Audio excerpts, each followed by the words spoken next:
పిత పుత్ర పవిత్రాత్మ నామమున ఆమేన్. ఈరోజు మార్చి 19వ తారీఖు.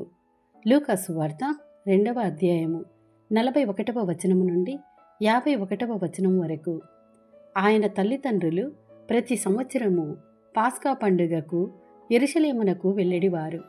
యేసు 12 ఏండ్ల వయసు గలవాడైనప్పుడు వారు తమ ఆచారము ప్రకారము పండుగకు వెళ్ళిరి. పండుగ దినములు ముగిసిన పిదప వారు తిరుగ ప్రయాణమైరి. కాని బాలయేసు యెరూషలేములోనే ఉండిపోయెను. తల్లిదండ్రులు అది ఎరుగరైరి. యేసు యాత్రికుల సమూహములో ఉండునని భావించి ఒకనాటి ప్రయాణము కొనసాగించిరి. అప్పుడు వారు తమ బంధువులలోనూ పరిచితులలోనూ బాలుణ్ణి వెదకనారంభించిరి. వెదకి వేసారి ఆయన కొరకై వారు యెరూషలేమునకు తిరిగి వచ్చిరి.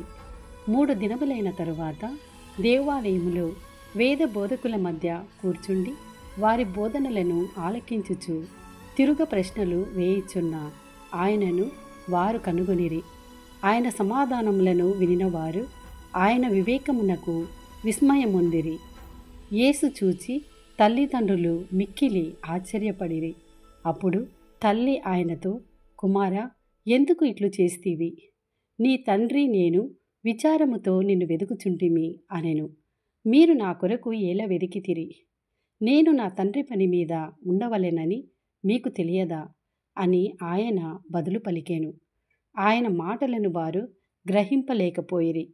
అంతట యేసు వారితో, నజరేతునకు తిరిగి వచ్చి తల్లిదండ్రులకు విధేయుడై ఉండెను. తల్లి మరియమ్మ ఆ విషయములన్నీ మనసున పదిలపరుచుకొని ఉండెను. ఇది ప్రభుని వాక్కు. సర్వేశ్వరునికి వందనములు.